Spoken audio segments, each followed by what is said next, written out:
Cowbell apple cider, aged on hibiscus, rosé. God, your This is drinks are probably so going to be girly. ass. I Yeah. know. You know And you what? know what? It's totally fine. That is not. Yeah, I'm not too proud. Drink good drinks are good drinks. I like things that turn pink and have. Oh God, that's awful. Oh, Perfect. you know how we've had this conversation about like sometimes a beer is good and you add hops and it gets better, and sometimes a beer is bad and you add more hops so that you can't tell. Yeah, I think this is one of the latter. Are we Uh, talking like bone shaker bad, or are we? no, it's not that bad. It's just a little bit too much. Like it's not clear either. So it's just I think it's a style of beer and it's not my bag, man. Beers in general aren't my bag, man. I don't mind an occasional red or something on the light side, but I don't get. And I know that everybody's different. And I'm not going to yuck anyone's yum, but I have a hard time understanding, especially the IPA crowd. Yeah. Like, you do this because you like it. Well, some of it, yes. Some of it's like a little bit of a an acquired taste. Like I found, because the reason that I have this, and I'm gonna just show it again just so that you can avoid it. If you really like super hoppy IPAs, it's got lots of like grapefruit sort of back end. But I literally just like licked my finger after dipping it in the foam and thought, ooh, that's hoppy. And I think that is the point of the beer. Um, but it's hoppy. I'll tell you what. I found Cindy does. The reason that I showed the can is because Cindy goes shopping for me. I don't buy my own beer. My wife goes to the store and buys it, and she buys it. She doesn't drink, and Hmm. she buys it based on the color. She's like, "Ooh, that's a nifty can," and she'll bring it home. And sometimes, like this is the funny thing, right? Like she'll bring me stuff that I wouldn't normally buy, and sometimes it's not super great. I don't love it, and sometimes it's like, "Ooh, that's something I wouldn't have tried, and I love it." The other day I had a thing called a sandbagger, which is a grapefruit citrus soda seltzer something. Like I wouldn't even have looked at, and it was delicious. But So, not like a rattler. similar in concept, but more like a grapefruit seltzer. So it tasted. And I have this stuff. This is number two, which is in theory cream soda, but really what it is vodka with water and bubbles, but it's vodka mixed down to the point where you can't really tell that it's vodka, so it really just tastes like plain soda water. And it was like that. It was like soda water with a grapefruit flavor that was just punchy enough. And I'm not really fond of grapefruit. And it was just punchy enough to overcome the this is bubbly water flavor. It was really nice. Hmm. Well, my number two, I need to do some shopping, is a Summersby from, I think, January, 2006. maybe February. No, it says 23 on it, so I'm hoping that's the year. It's been in the fridge a while. uh, We so Ian was down. oh, Uh, it must have isn't been. that up? I mean, based on our maps. Yeah. Well, no, I don't think he was in California. He was in at home for a while, and then he popped down. And this is when we gave everybody COVID. Oh, Um, we went to another coworker and friend, Aaron. He's had a new house for a while, and really we hadn't visited it very much, like at all. He was still working on it and moving in the last time we'd looked at it, and it was maybe it was February. Um, he invited us all over for dinner because Ian was going to be down instead of going out, and we popped over, and we were drinking, Tanya and I, ciders, and she started feeling like crap there, and uh, we left early because of it. She was fine like all day up until that point, and like she's an environment in an environment where she was masking all the time. Where we're all vaxxed up, but she started feeling like crap, and we got home. It got worse, and I wrangled some tests the next morning, and she tested positive. Fantastic.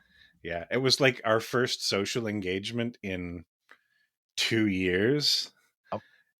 and it resulted in people getting COVID. So it kind of sucked. But anyway, this cider's from then, whenever that was. Oh. This one was new. About this one last week. It's not very good. The other one it just might be infected.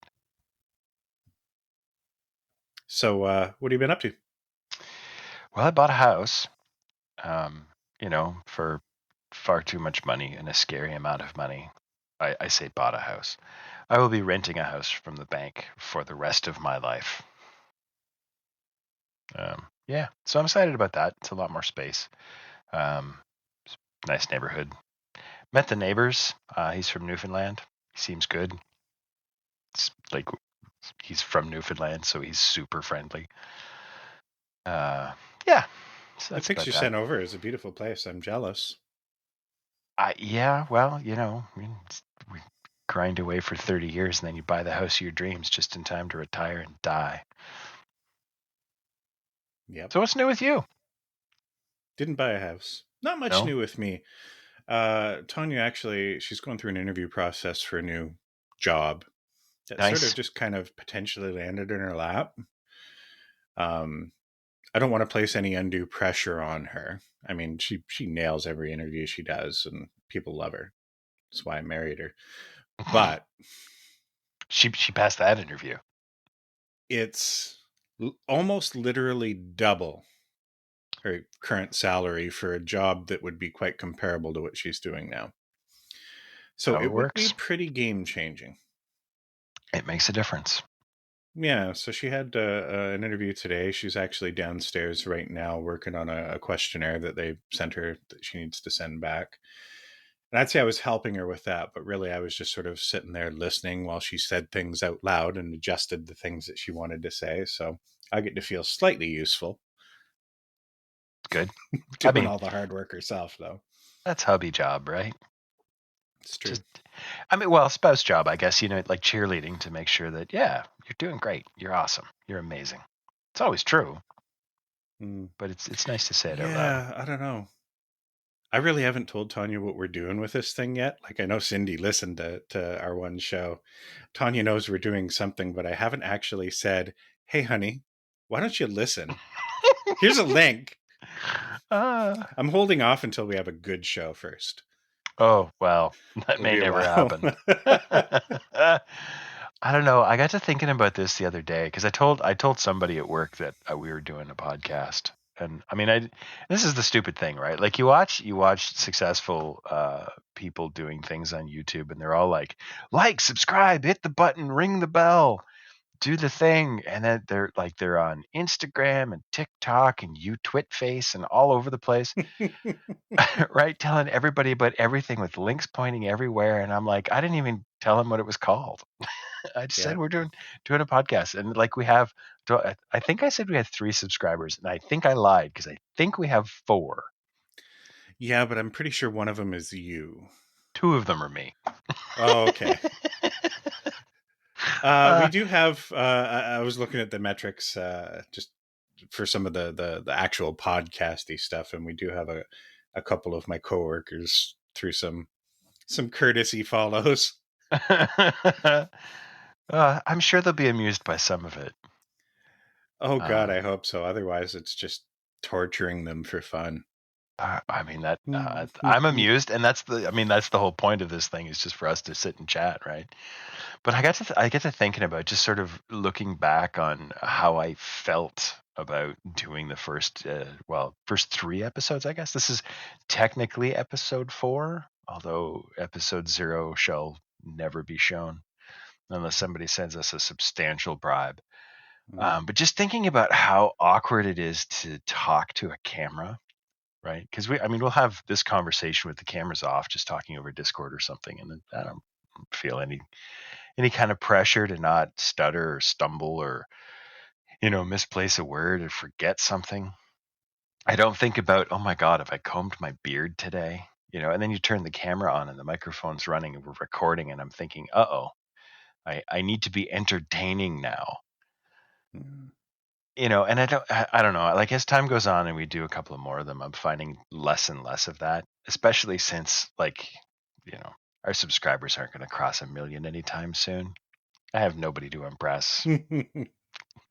Even if they did, and I think that's the magic.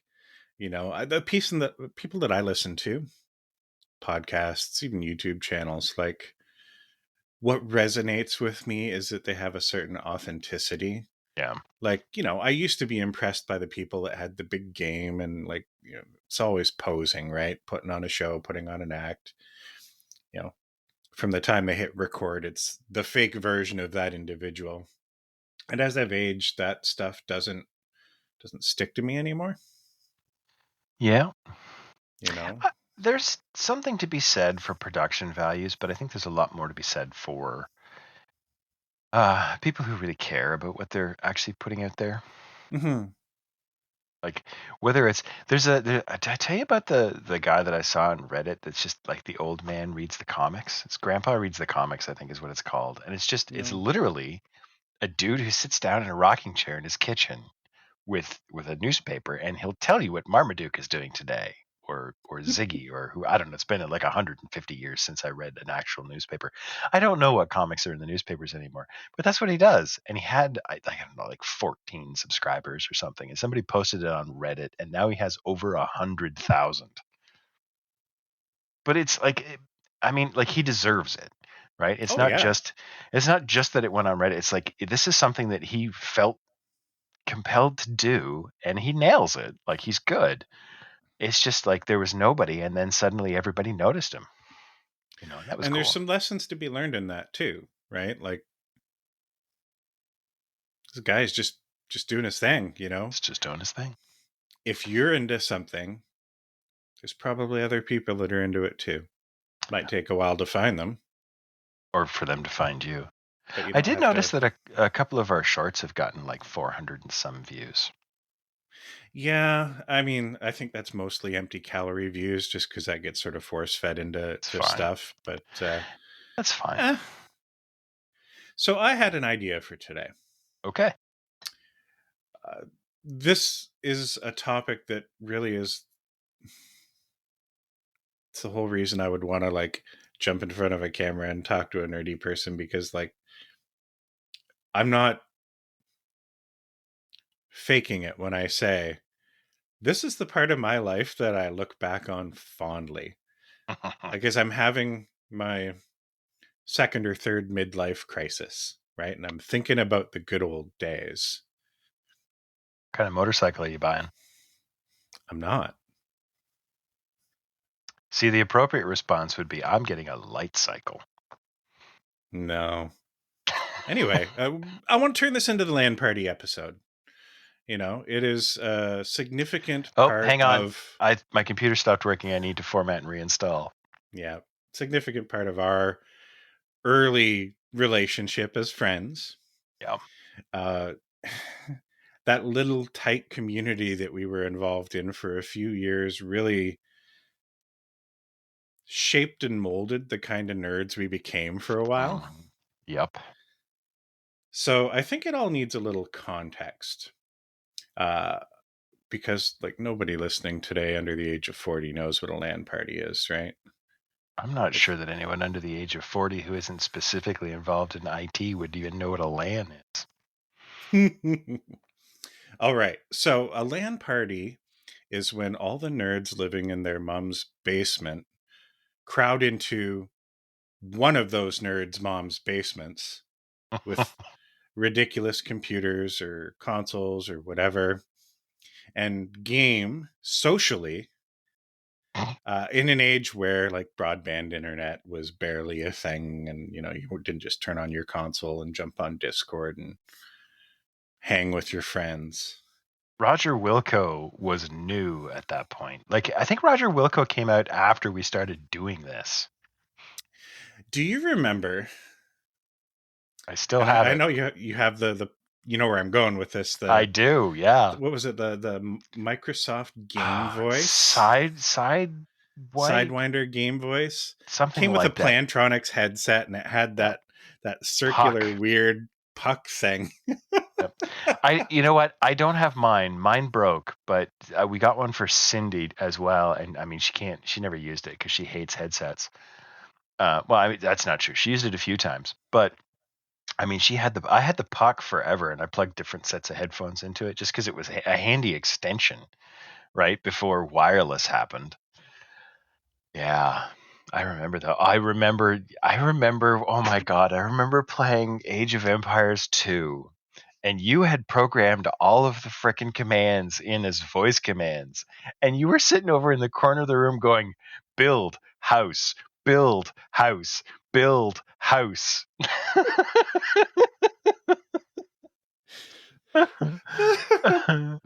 Uh, Oh, I nobody don't in the world understands why that's funny, but it is very, very funny. oh, I mean, in a room full of 6 people who can barely socialize, you're you're over in the corner and everybody's looking at you like, "What are you doing?" It wasn't any faster. I mean, you can click faster than you can say build house, and especially if you get them out of order because you're like build house. Oh no, that's a barracks. What's going on now? Oh, I'm crying. All right, so we got to back up. We got to go back way in history. We're talking 2000. Oh, maybe even earlier because I Well, started. we When did I? started working in a call center. I started in August 2000. You started in what, October? October, Yeah. same year, like 2 months later. So it was a call center that did support for Dell Canada, technical support. Oh my God, we're not supposed to say that. We signed a contract, Oh, yeah, did 23 we? years ago. I think it's okay. Anyway, the point is it was an outsourced call center that didn't pay very well. So a Oh whole bunch no. of us nerds sort of lined up to work these barely more than minimum, well, no, they were a bit more than minimum wage at the time, jobs in They an were. environment that just happened to bring some like-minded individuals together. A lot of us worked night shifts, so we started playing video games on work computers at night. What? No, we didn't. That never happened. And it turned into, hey, why don't we all get together one night? And we actually went over to your place for the first official LAN party. It was like 4 or 5 of us. We brought our shitty computers. And I mean, it was a seed that turned into Was something significant, you know? something special. Was that first night the night that we stayed up until dawn? Was Oh, that it wa- had to was have. that No, I don't think it was, because that would have been the one that like Terry and his wife was at. That was in yes. Cindy's basement. Hmm. I don't think, like, we went late. It was probably 3 a.m. or something like that. Um, I think my girlfriend was probably there, which is why it probably didn't go super late. But I it just was the remember. start of something, Oh my God, one more game of Age of Empires. Holy shit, the sun's coming up. and that's kind of how LAN parties went for us. Because I think like we never had a LAN party that wasn't basically 2 days Oh yeah. after that point. You know what? I don't even think I could do that anymore. Like I can't sit. I mean, I gave up EverQuest mostly because I can't really sit for that long period of time anymore. It hurts. Yeah. Well, you Yeah. know what? We did pretty well. So I had a LAN party for my 40th birthday, which was admittedly a few years ago now, You're old. just pre pandemic. And I want to say that, well, we stayed until we decided to go to breakfast the next morning Yes. after playing some Catan, after we decided to shut the video games down. And we started at like 10 a.m. So realistically, it was a good 22, 23 hour stretch before you had to drive like 4 hours to get home. Yeah, I took a nap on the way home. Did you stop the car while you were doing it? Oh yeah. Oh yeah. Okay. No, I mean I was still pretty keyed up after that. It was a good night. I mean, I had a bunch of fun. A lot of caffeine. Did we actually? We went to Denny's for We breakfast, did. right? Yeah, Did we you, actually get Joe, and into I. Denny's? Yeah, I think Okay, so. because I couldn't remember because I know that there was, or was that the time that we had to go somewhere else for breakfast? No, I think you and I went to the Northway once when you were down too, but I don't know if that was No. then. No, I think you, Joe, and I went to Denny's for sure. Anyway, tangent. Yeah, yeah. So, getting back to the context, we worked in this call center, which didn't pay well. None of us had much money. We had shitty computers at best when we started with, but this LAN party started what could only be described as an arms race Oh my God.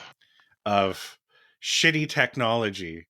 And Yeah. okay, some of us were into like, let's get better video cards, but like, it was a series of like completely illogical one-upsmanship. I'm going to ignore the high-end hardware for a second and just talk about like LAN party gear and monitors. Oh my God. Oh yes.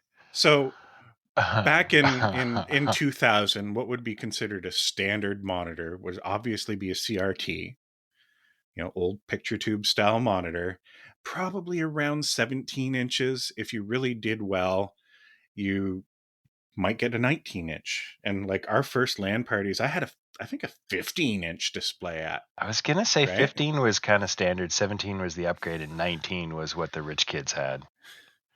But our situation in the call center led to us back channeling deals with the Dell Financial Services, like leased or refurb monitors. Half of them were like cracked and barely working, but they were like 21.5-inch Trinitron monitors, Dell branded, that weighed 95 pounds.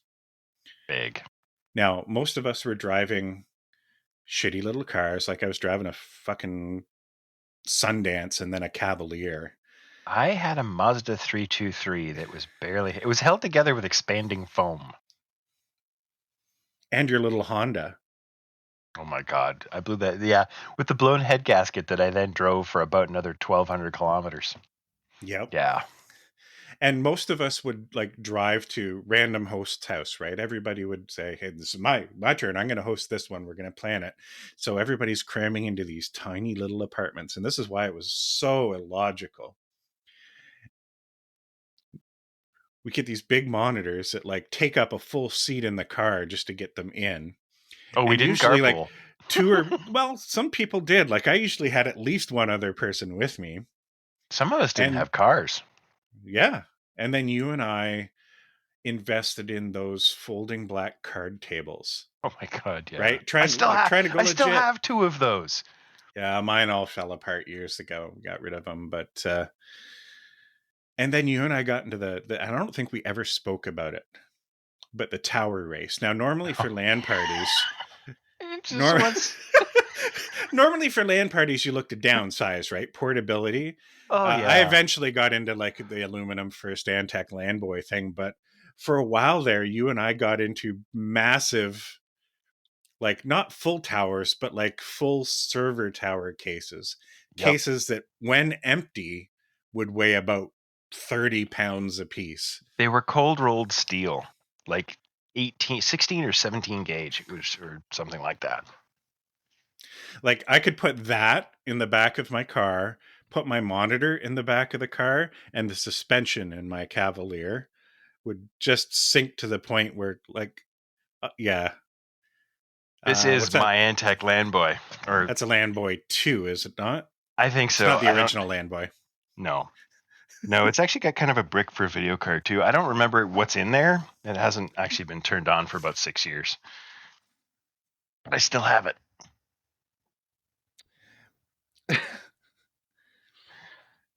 Oh, The reason that I can actually reach everything when Shane says, "Hey, do you remember this?" and I'm like, "Ooh, it's right here," is because literally this is my world. Like everything that I own is on camera right now.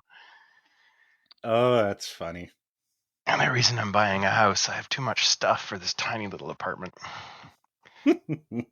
Yeah, but I remember this. Oh my God, I remember trying to cut fan holes in the side of the thing with like rudimentary dollar store hand tools. like a hacksaw, that blade that I didn't have an actual hacksaw to go into, and I took the side off and I drilled a hole, which took forever because my drill bits were made out of cheese.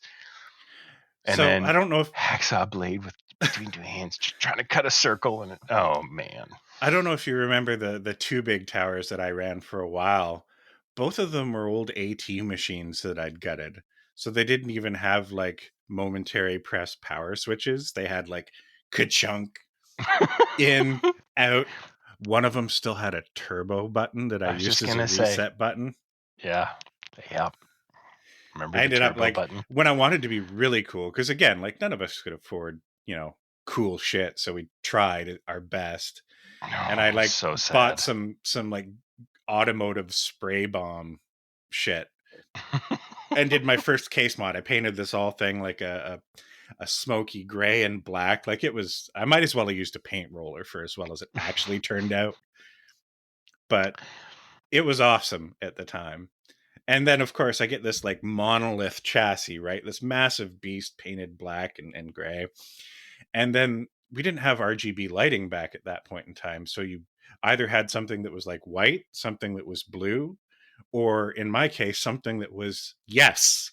Do you remember? I don't even remember what brand they were. We used to get them at Canada Computers, where it was like four tone, like green, blue, but it didn't like change colors. It was just like Yeah, 12 o'clock on the fan is this color, 4 o'clock is this color. I remember those. I remember Oh, they buying a were thing so because terrible. I was so excited about this UV light that I was going to put in my computer. I don't even remember if I had a window in the damn case, but it was like this tube. It wasn't like flexible. It wasn't LEDs. It was this tube of hardened glass. And I'm like, It's like if I cold drop cold this, cathode shit. Yeah. yeah, and if I I drop this thing, it's gonna kill. And you hold it into your case with Velcro.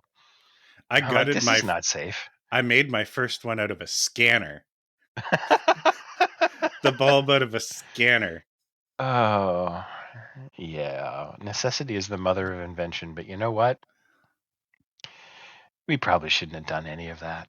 Imagine if if we took all of that money and invested it in, oh, I don't know, bitcoins, which were 12 or 13 cents at the time, Mm, or not even invented yet. not even invented yet. This was back when you'd tie an onion to your belt. Which was the style at the time. Give me 5 Bs for a quarter, we'd say. Okay, we could, talk random shit about land porters for a while here, but let's try and get a little bit more focused. So I'm Oh going to my ask you God. some questions. Okay. What would be some of your favorite land party stories? Let's go for two. Oh Things my that have God. stuck in your head forever. I went to a LAN party one time. Well, okay. Narrowing it down to two is tough. I'll give you three if it matters. It might. So I think the funniest thing, because every single LAN party that you went to, someone had to reinstall. I mean, this was like Windows 95, 98 days when we started. Windows wasn't exactly stable at the time. I mean, it was literally in their internal documentation. Format and reinstall once a year because it won't last any longer than that. Hmm. And we were doing stupid, stupid things. Install this, uninstall that, do whatever. So there's always somebody who had to format and reinstall. And sometimes it was just the first thing you did. Computer's not working quite right. Format, reinstall. And I remember coming to a LAN party and everything was fine. I had done a fresh install that morning. And I get there and nothing works. Nothing. It won't post. It would like no beeps, no lights, no fans, no nothing. So, being, troubleshooting techs that we are, I'm taking things apart, unplugging things and seeing what happens, and everything is nothing makes any difference. And then you reach into the case and go, we should reseat the Molex cable. And for those of you who are under the age of 40, and those of you who are over the age of 40 who just don't care about this shit, Molex cable is a thing that used to carry CD audio from your CD player in your computer to a speaker. To the It does sound nothing. card. It's yeah, to your sound card. Yep. And it does nothing. Like it's literally speaker wire. It goes from like Positive and Mhm. negative to positive and negative. That's it. It does nothing. It should mean nothing. And you went, this is the only thing you haven't done. You should reseat the Molex cable. Boop, boop. And then the thing worked. Why? And to I don't know. just to clarify, he'd pulled this machine apart, It was in like bits. gutted it, like not just let me reseat all the cards, not check my power connectors. He'd put it all apart, CPU separated from the motherboard, everything sort of cleaned up, rebuilt it several times at this point. Did you reseat that? No. Ka-chunk. And it Boop. worked. This is Eh, this is the this is the root of my belief that computers are highly illogical machines. oh man. Yeah, so that was a good one. There was I have it's not exactly a favorite, but it still sort of makes me chuckle. You tried to make a business out of running a LAN parties for about 8 seconds. And I remember that you rented a hall somewhere near the waterfront and you're like, you put out, big LAN party prizes, things you had lined up, sponsors, you had stickers and prizes to give away. And two kids from Toronto showed up and they showed up because they were trying to sell things. And I forget, like they had like energy Oh, drinks and T-shirts yeah. and crazy shit. And we sat there. I remember getting a text from you, please God, come now, please come now, because it was just you and them, So and they were antisocial as hell. we need to complete this picture a little bit because it sounds way more pathetic than it actually is. I don't, I don't know. So we're talking 2006 ish, and at this time, like when we started all this, we all worked together for the same company for years and years and years. We'd all drifted apart at this point, not just with different organizations and stuff, but like some of us had moved halfway across the province and stuff like that.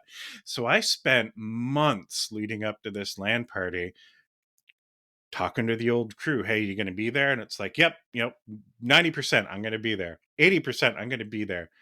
Like if I had any reasonable belief that like we weren't going to get at least a dozen people, I would have Yeah, just pulled the plug. And like that morning, I'm talking to guys like Jason and he was in fucking Ottawa at that point, right? Brent. Yeah, oh yeah, he was ready to come down, and I don't know, something happened with him and his girlfriend or whatever, and like shit happens.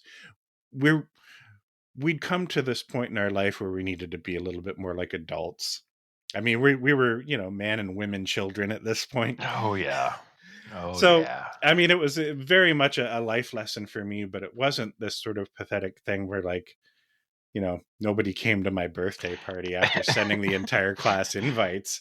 No, it was just a scheduling conflict mostly, but it was hilarious because these, like, we sat in a LAN party and there were four of us and there's lots of Mhm. games that you can play with four people and it could be lots of fun. They never They had talked to no me. interested. Yep. No. I mean, you tried to set up like, hey, let's play some games, let's get some games going, and they were over there playing by themselves, hopped up on something because man, they were like hooting and hollering and woo. With what were And probably $3,000 or $4,000 PCs at the time. oh yeah, like major, major money. And, we were over there with our beige boxes that probably should have been put on the scrap heap. Yep. Yeah. That's funny. So here's a story that sort of illustrates the paradox of how like we tried to do the best we could.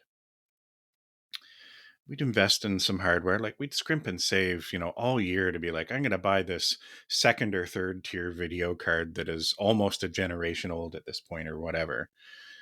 And some of us were proud of that, some of us got a little bit jealous about that, but like if we did that, that's all we did. Yep.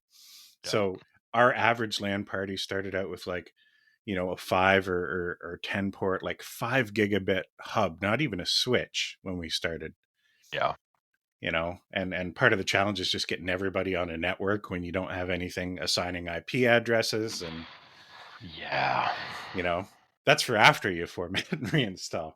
Yeah. But you and I went to, it was just a small little get together, you and I, Eric and Steven. It was at their apartment to Yep. play Age of Empires. And like at this point we all had reasonable computers, but they were running like Again, a 5 megabit network through a hub, and they didn't even have Ethernet cables. They'd taken like phone cords, right? Like clip the RJ11 connectors off phone cords. Oh, I don't even know what's an analog phone cord. What does it have for twisted pair count? Like, is it even twisted pair? it's I don't not. think It's so. four It's just solid four. wires. Yeah. Yeah. And I mean, it worked, but we tried to play Age of Empires, and you get like 2 hours into a game, and we were just having desyncs happen every 5 minutes to the point where we just said, "Fuck it, we're starting over." Yeah. And the stupid thing, like, this is what gets me is that, like, I mean, Eric was a clever boy, right? He did all kinds of things. And I think sometimes he did them just because someone told him that that's not possible. Mm-hmm. But like the thing is, like, the difference in cost between buying a phone cable and buying a network cable is like 12 cents. Like that's one bean in a can of beans, right? It just like, why? Yeah. Get it. Now, I mean, There's nowadays you just show up and say, "What's the Wi-Fi password?" yeah. There's another story, and it's just a meaningless little thing, but it's one thing I'll remember for the rest of my life. It was at a LAN party at my apartment. We were Oh no. playing. Am I going to get Uh, mad at you over this story? no, not at all. You're gonna laugh. We were playing. I want to say it was when we tried getting into Raven Shield after Ghost Recon, Oh, yeah. and we had sort of an intense like team game. And this is how into it we got. Now, this is a first-person shooter, I know exactly where you're going with this. and Oh Jay had been killed. Like he was out. You know, I don't know if we were playing with respawns or he just expended them or whatever. And he comes out, and I don't even remember who he was standing behind. Somebody that was on his team, and he's like, "Look, he's behind the door, and he's got a gun." The game stopped. I remember the game stopped. Everybody just turned to look at him. It's like, Jay, everyone has a gun. It's a first-person shooter. Oh, Oh my god, I remember that. I will never forget that. I I'm had crying. forgotten about that. Look out, he's got a gun. Oh,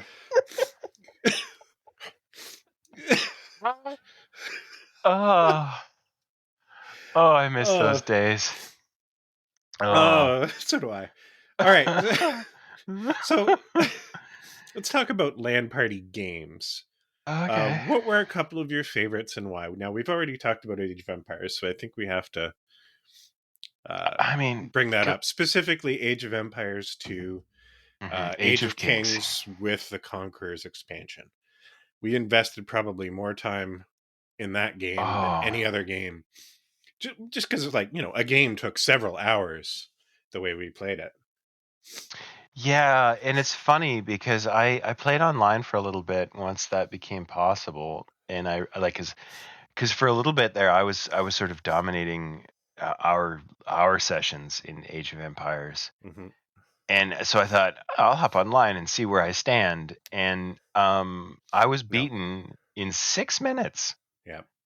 Like it's just like, how do Well, you even what? Like the people have practiced the opening sort of like 72 moves to oh get. yeah, they played it like StarCraft, right? Where you had an opening build order and rush games or things. And now when you play these games at LAN parties, like the point is everybody gets to have fun. You want to Yeah, win, like it's competitive, but you have these sort of unspoken sort of social contract where it's like we're going to give everybody a chance to build up to a certain level and then like the gloves come off. yep. And that would be at the Or point where sometimes I, very often you, would just steamroll or whatever. everybody. And it all depended too on sort of a lot of the times like who attacked who first. Like if like because I mean you don't really know, like I wasn't ever very good at scouting. It's one of the really weak parts of my performance at that game. But it really depended on how well you saw like or found other people and who you found first. So like if you attack someone strong and I attacked someone weak, then like right after that, I'm rolling over top of you. And vice versa. Hmm. Or if we find each other, sometimes it's like, well, the two of them are gonna, gang up on whoever's left. I remember too some games of Age of Empires where like one of us had like one peasant or a scout left hidden in a corner somewhere, and it's like you haven't won yet because you haven't found me. And then you have to send all of your people all over the map to try and find that one unit the other guy has And then left. it got to the point where often you and I would make side deals, and then you would be the dick about it. Sometimes I was the dick, but often you were the dick. Where it's like, we're not gonna go at each other because, like, if we do that, like, whoever's left standing will be in rough shape. Yep. And it'd be that at that point where you'd like pay attention to the game settings, because normally I would set it into like a conquest mode, right? But occasionally I'd slip up it and leave it in standard, and then all of a sudden you've built this incredibly fortified area that you then plant a wonder down in, and I'm like, Yep. why the fuck are you building a? Oh, I fucked up. Yeah, well, win at all costs or whatever. I've grown a little since then. No, Uh, hey, you know what? I deserved it. Attention to uh, detail matters, kids. this is one of the reasons that, and this is a lesson learned for me, is that like a lot of I always felt really competitive about things like that, and I have since come to discover that I enjoy cooperation a lot more. Mhm. Right, it's one of the reasons I enjoy playing Dungeons and Dragons so much because like like there's no win. You don't win at Dungeons and Dragons. You all sit around a table and have fun. So that's much more enjoyable to me now. I mean, I still enjoy competing, but I enjoy it on a much friendlier level now. It's like, oh hey, I lost. That's fine. All right, Uh, another game we got to talk about is the original Ghost Recon, because it was our other main staple. I mean, I'd still play it. I do occasionally too. It is a first-person shooter from before the time when the formula was really figured out. Like everything from controls to, you know, you don't see your gun in the middle of your screen playing this game, right? Like you got a It's little a little crosshair. reticle or whatever. The controls are just bonkers compared to sort of what was established afterwards, and has basically been the model since. But it also plays unlike anything that's ever been made since then. It is, if you're doing it right, incredibly slow. Like, depending on map choices and objectives, like it is one of those games where like sitting and camping in a field and not moving for a little while It's can be valid. a good strategy. Yeah. And one of the things that I liked about it, because it was so slow, is like you got so immersed into it. Like I would lean in looking at pixels on my 21 and a half inch Trinitron, Oh like yeah. brain cancer inducing ray gun in front of me. Uh And huh. you almost stop paying attention to what's around you. And then, like, that one shot comes from the middle of nowhere, probably completely accidental. Like, they Yep. didn't know you were there. They missed something else, like half a mile in front of you. And whoop, And and you're dead. either whoop, or you're dead or you're not, and you have a heart attack. Right? Because other games, like, you're moving fast, you're being tactical, but everything's very sort of like Counter Strike, for instance. Just while people considered it a tactical game, completely different. Like it felt more Oh, like a you're Call of always Duty, moving. or yeah, where with Ghost Recon, like it was the Stealth mattered. ultimate slow stealth tactical thing. And because of that, like, dude, I compare it to a modern game that I've played, Subnautica, where you just get so immersed in what's going on and you're just paying attention that the sound design matters. Like I'm sitting there camped in a field and haven't seen anybody in 15 minutes, and I'm like, why the fuck am I sweating? Yeah, atmosphere like happened, like you would when you were doing some of the CQB maps where there's doors and everything, you'd be watching for shadows to twitch. Hmm. You'd be listening for uh like like NPCs would talk, and is it like, are they speaking Russian, or are they speaking English, or are Hmm. they speaking Italian? Right, because that matters. Because like some of them you want to shoot, and some of them you don't. I remember there was one map that was like on a dock side, and there was a ship that you could go down, and there was always one NPC in the bottom of the ship, because there was some amount of randomness to where NPCs spawn, and then they would sort of move around the map randomly as well. Hmm. I mean, very, very poor. Oh my god, this beer is awful. Oh, excuse me. Um, very, very rudimentary AI. Very, very early. Uh, I mean, I say rudimentary. It was pretty startling at the time. You watch it now and think, "Oh my god!" But I was sneaking down this stairway in the ship, and you can hear your boots going tink tink tink tink tink. Speaking of sound design, and it really mattering as you're going down the metal staircase, and then somebody threw a grenade over my shoulder, and I don't know who it was, but I very nearly shit my pants. Yep. Like, cause it went like tink, and I'm like, what is that? And then grenade. And then like I throw my mouse across the room, and I tip my keyboard over, and I'm like, oh my God. Like, oh my God, who did that? It was probably Jay. Probably. Oh my God. He loved that grenade launcher gun. He would, Oh, he come in at the either the spawn point, just MM1 or the thunk, thunk, thunk, FN2000. thunk, thunk, thunk, thunk, thunk, thunk. And if he got Oh, one kill, he'd be like, that's it. I win. I'm out.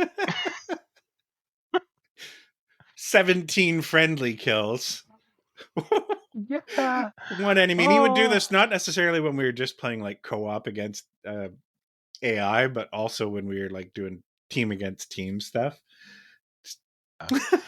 He was a wild man. Oh, he was a Look lot of out, he's fun got though. a gun. Uh, Yeah, that Another was a game we great game. probably have to bring up, the best, worst, best Need for Speed racing game ever. Oh my god. Busy Blue Iffy Need for Semi. Speed, what is it? Four, three, five? Porsche Unleashed. I don't even think it had a number. I think it was just Need for Speed Porsche Unleashed. What 12 15077 12077. I think 12077 Busy Cluiffy Semi. Yeah. Back It when just in everybody just used to play games with the same serial numbers. yeah, just in case you know what we're Yeah. talking about, I plead the fifth. Uh, Yeah. I'd buy it now if it was for sale and it worked. But speaking of yeah, terrible hardware, we couldn't afford to buy much. no. It wasn't a It lot. was, you know what? Like, I remember the game fondly, and it did a lot of things right relative to what the other Need for Speed games did at the time. But it was also just terrible. Oh yeah, really, really awful. You know what I really enjoyed, and it's not a LAN party game. I think you can play four players, kind of. Is Need for Speed Underground 2. Hmm. It is a little bit of a sidetrack, but it did a lot of things right in that, like, there was an upgrade path for whatever car you purchased. You had to, Hmm. like, beat challenges and whatever to unlock certain cars. Every So time I've like played through that game, I played through with a little starter Nissan. the 240SX is one of Yeah, the best cars. yeah. The RX-7 is really neat. Um, I always unlock the Supra because it's my dream car. Uh, there's a couple of others that are really good also. But one of the thing I like about the game is that it is a good balance of, I don't need to be a really good driver to enjoy this game. But if you are a good driver, it's like, okay, this car is reacting in a way that I can kind of predict because it sort of mimics real life well enough. Like, there's a balance between, it's an arcade, when I push left, it turns left, and a sim where it's like I turn left, but I have too much forward momentum and the front tires can't grab. You know what I mean? Hmm. Right? Like, it felt right, because you don't, like, in any kind of driving game, you don't have the G forces in your seat. Like, I can do a perfect donut in a Honda Civic. I can't do a perfect donut in any video game because there's G forces, and I'm like, all right, I know what's happening to the car because I can Yep. feel it. Your ass is an input device. Like, it's. Exactly. Well, your ass might be an input device. My ass is output only. um, so this seems like a bit of a memorial for something that just could never happen again today. You know, part of what made LAN parties great is there wasn't really a way to scratch that itch back in the day. Like online play was Yeah. so limited. I mean, half of us were still on dial-up connections during our heyday, and those of us that weren't were fortunate enough to have broadband internet at about 1.2 megabits per second, Or a bridged. Oh, heck is it AS? like an ISDN kind of thing. Yeah. Yeah, yeah, I remember Brent going that route. That was after Brian and I wired his house up after the first LAN party he hosted. And Good old days. the The thing is important that thing to the important thing to remember, kids, is that things change. mhm. So But whatever's it's happening lost the today, magic. Like I enjoy, jumping into some video games now and then with you. I can't stand playing with randos, but it yeah. doesn't have the same thing. You think of nerds being antisocial, and this was sort of our ultimate sort of social thing because yes, we played some video games for, 48 hours straight sometimes. Oh my But God. we also like it was the only time we hung out. We socialized. It was like going to a car meet where everybody's kind of looking at the Yep. computers and what stupid hacky DIY thing you did to your tower this God. time. And I'm really you know, surprised that nobody ever came with a plywood computer. and then they became a swap meet, right? Like, Yeah. here's my binder full of CDs, and because I can't afford to buy new binders, here's the spools of CDs Yeah. still in the spool that you buy the new case of 100 plus CDRs in or whatever, and everybody would sort through them. I mean, we didn't have big enough hard drives at the time to have everything on our machines to share. It got that way later, and you'd have somebody would come to the LAN party, spend most of it downloading prawn or something, but Oh, I won't name any names. no, there will be no names named. Um, all of it was shareware, of course. Like it was all Oh completely, yes, yes, yes, absolutely. above board. It was all demos from the back of PC Magazine. That's Do you another remember thing those I miss. discs? Yeah. They always had like the latest Duke Nukem Never Ever demo in them. I still have some shareware left from those discs. Some of it was amazing. I've got a room downstairs that when we moved into this place, and we've been here for You're well, 20 since, years. yeah, almost, it's 2006, so it's like 16, 17 years anyway. It started off as like it was a little storage room adjacent to the laundry room, just in the basement, right? Like it was in the basement, but it had like a ratty old carpet and some old shelves. It was probably used as a craft room or like a somewhere that somebody stored preserves in at one point or something. And I turned it into my little computer den, and then it just turned into a storage room. But a lot of what was in the computer den, except for my computer, got left in there, and like the storage just got piled around it. So there's a shelving unit at the back that still has like old hardware, old motherboards, old components, a stack of old PC Gamer magazines, Mm. spools and spools of CDs and binders, those soft binders from CDs in it. I'm slowly digging my way in there because it's going to be a hell of a nostalgia trip going through it all. Well, here's a question, and this one kind of hit me the other day. Do you actually have a CD? Well, I mean, it'd be DVD. Do you actually have a system with a DVD reader in it? Not that's powered up, no. No. I mean, I have one, I think I have an two, external three, drive somewhere. five. I think I have 6 or 7 actual DVD ROM, DVD-RW in systems. I don't think any of them work. No.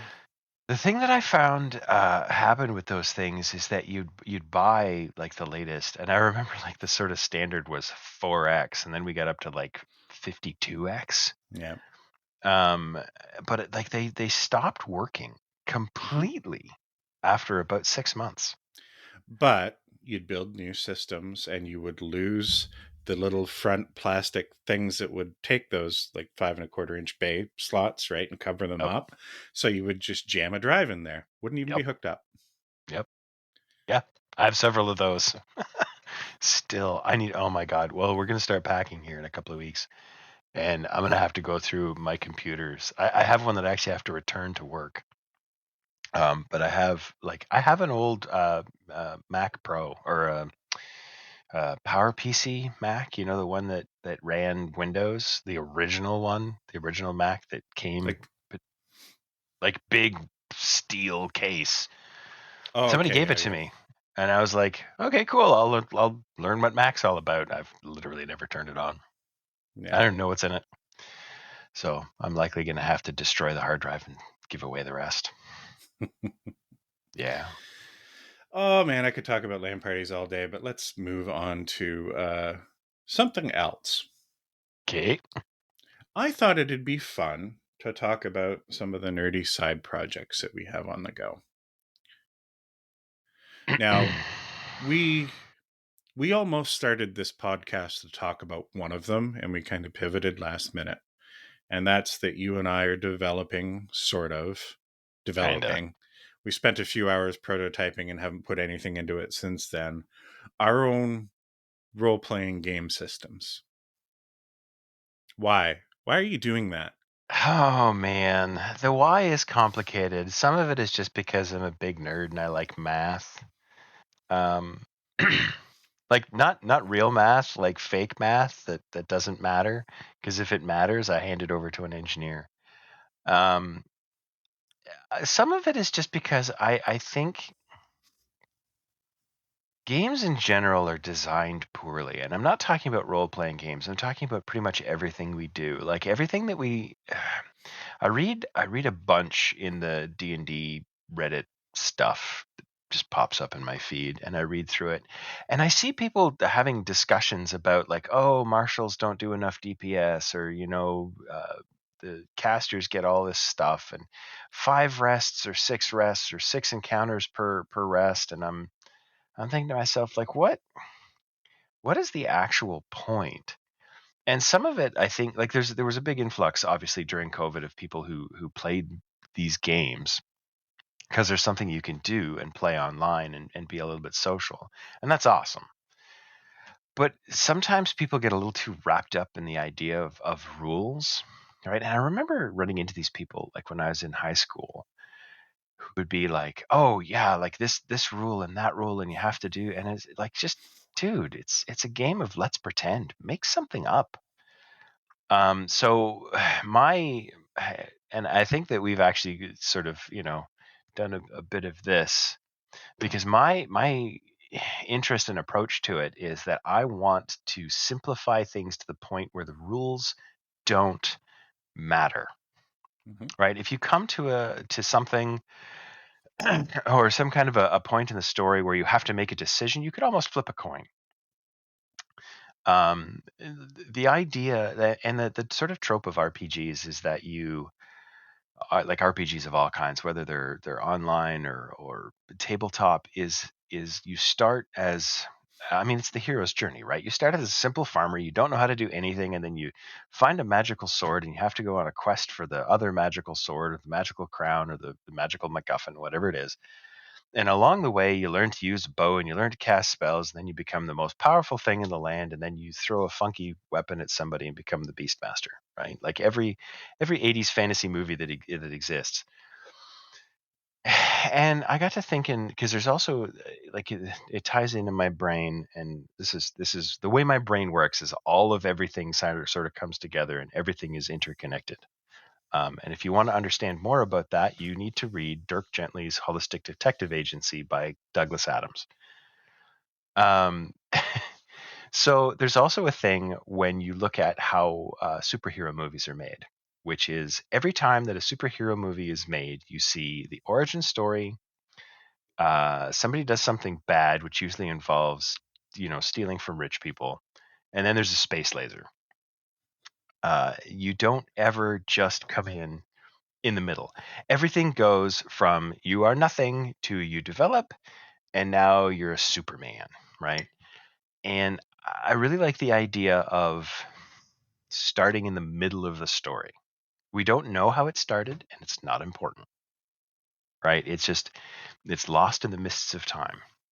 And you're never going to get to, superhuman. Like, I understand the appeal of those, but there's a lot of those things. There's a lot of those you start as nothing and you grow to greatness. I just think that there's room for, let's get together and tell a story. And if we get to a point where there's some kind of conflict that needs to be resolved, let's figure out a simple mechanism where we can roll some dice and see which direction we go from here. Hmm. Right. I really love the idea, and I have no idea how this would work, but I really love the idea of a game where everybody just does their thing and there is no referee, there is no dungeon master, there is no role master or master storyteller or whatever they call, Hmm. because they always the keeper of the lore. There's just a bunch of people telling a story. I don't know. That's why I want to do it. But the problem is that I'm human and I do the same things that all other humans do. And I go, I'm going to start a really simple system and then I'll just add this on and I'll add this on and I'll add this on and I'll add this on. And oh, wow, that's a complicated formula to roll some dice or flip a coin. Yeah. So, how about you? Why do you want to do it? Uh, well, I mean, there's a part of me like you that mostly I want to see if I can. The Yeah. answer is probably I can't, or at least I can, but definitely not well. But I'm the kind of guy that, you know, gets an idea, really excited and engaged in the early sort of thinking and brainstorming and early prototyping stages. And then 90% of the time, I never push it beyond that, right? Even if it is a great idea, it's like, oh, but now it's a job. Ew, right? I have one of those already. But the seed for me wanting to and experimenting with building a new system is actually you. In the game that we ran, when I say we, you ran, I was a player. After our sort of arc through Curse of Strahd and miscellaneous stuff, you came up with the idea of having a hub adventure. Now, mechanically speaking, the idea was that we would be able to launch off into different types of things, but also give other like players the opportunity to sit behind the DM screen and run some games. And I really wanted to run games in other universes where like Dungeons and Dragons rule systems either didn't work well or just didn't make sense. I wanted something that was sort of simple and universal, and I know there's a million good options out there. But I wanted to just try and see what I could come up with. I had a little time on my hands, and this is what I do for fun. In particular, I wanted to run some games in the Mass Effect universe. And because we were going to be playing with people that were like relatively new Dungeons and Dragons players, I didn't want to throw a ton of complexity at them. Hey, let's learn this new system so that we can go play in this universe. And then, hey, let's do games in a completely different universe and learn this new system. I want to be clear. I like Dungeons and Dragons 5th edition. It's a good system. I have nits with it. There's things that I would like to massage and change. But on the whole, for playing Dungeons and Dragons style games, it's hard to beat it. And the tendency for people like me that like the D&D 5e system is to, well, let's add all of this complexity of D&D and then add another layer of complexity to try and bend and shape and mold it to something else. So there is like a fan project to do Mass Effect D&D 5e system, and it takes all of that complexity and then adds a bunch, which is the last thing I wanted to do. I wanted something that at least had a sort of foundation for adjudicating mechanics and offered like a framework for dungeon masters or people that wanted to sort of be that to create their stories and lean on these simple mechanics for the things that required some mechanics. And I think that actually what I've come up with is it's close to what I was hoping for. It's not perfect. I've added some complexities. And I won't get into all the details. We'll do like a deep dive on this shit at some point when we're ready to. There's a lot of baked in knobs that are gonna require some turning based on some play testing and stuff. And I've got a couple of ideas that are probably just not going to work. But I want to try them because they're different. So I've got another project that I've been working on. I don't know if I've ever spoken to you about it. I've talked about it with a few people before, and it is nerdy, but it is also peak Shane. Oh. Yes. So my problem, one of my many problems, is that like the exact opposite of this game system that I'm trying to develop. I try and overcomplicate everything.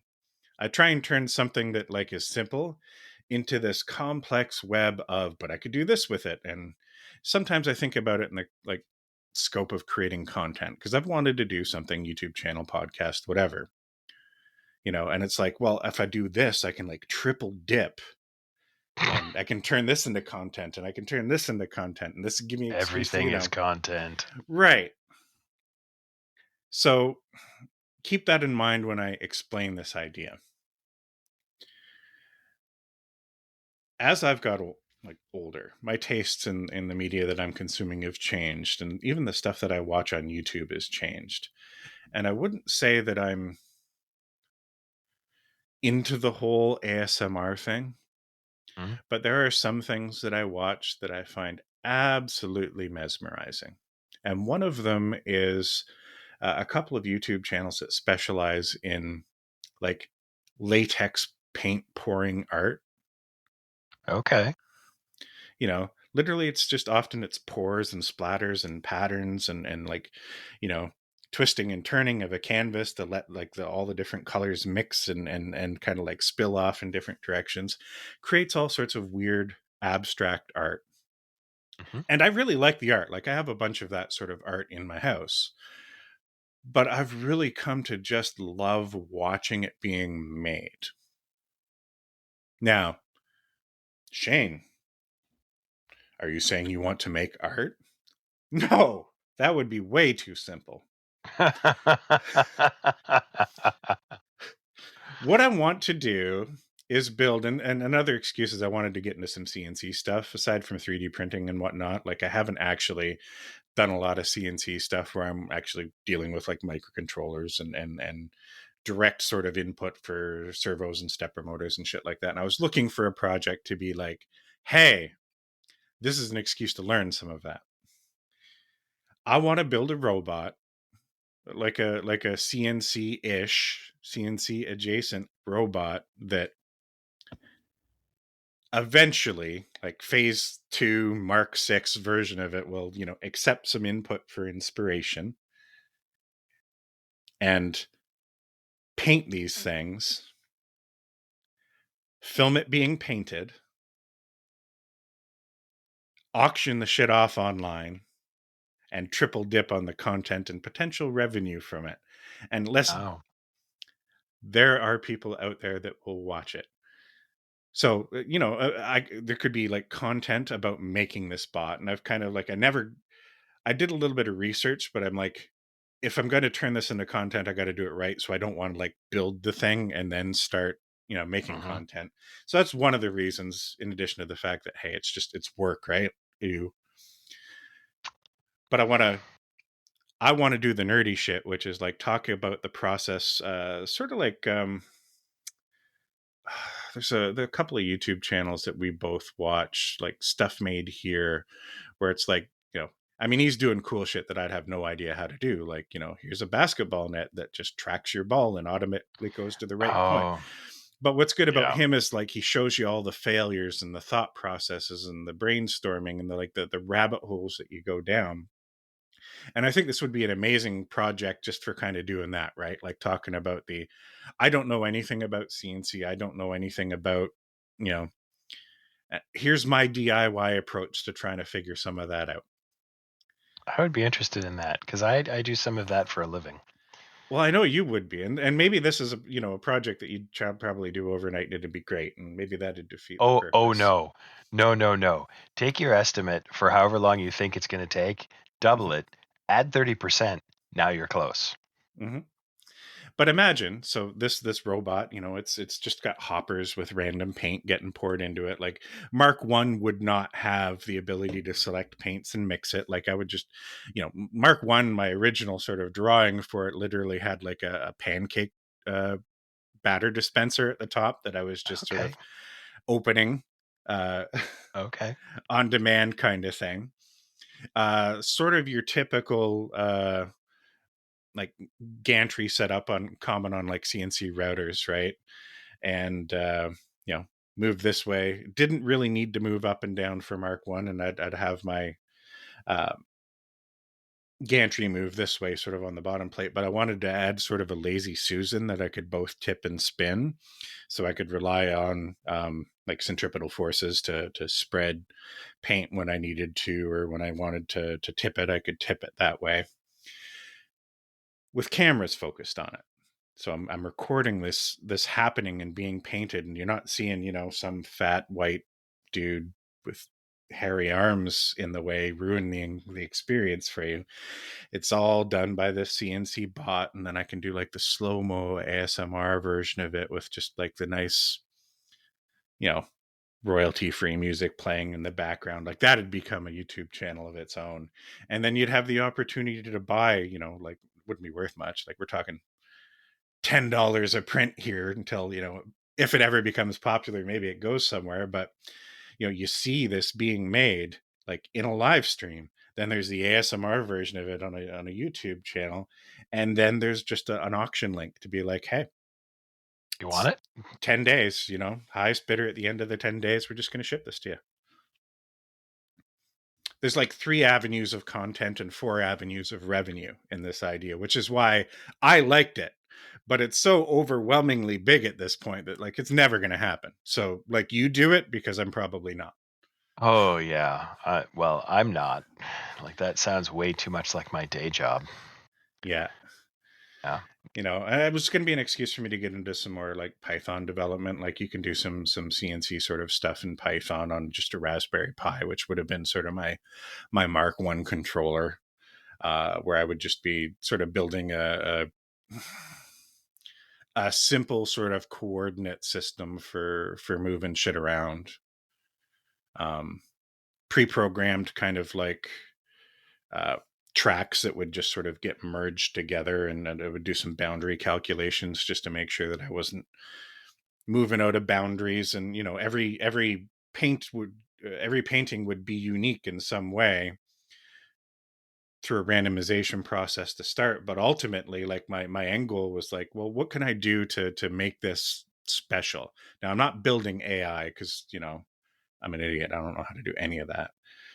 But you can do things like take inputs, upload an image. I'm not going to try and recreate the image, but like uh, establishing a color palette or recognizing a few shapes or curves or something that makes an image sort of uniquely it, and replicating that in the motion of the CNC stuff.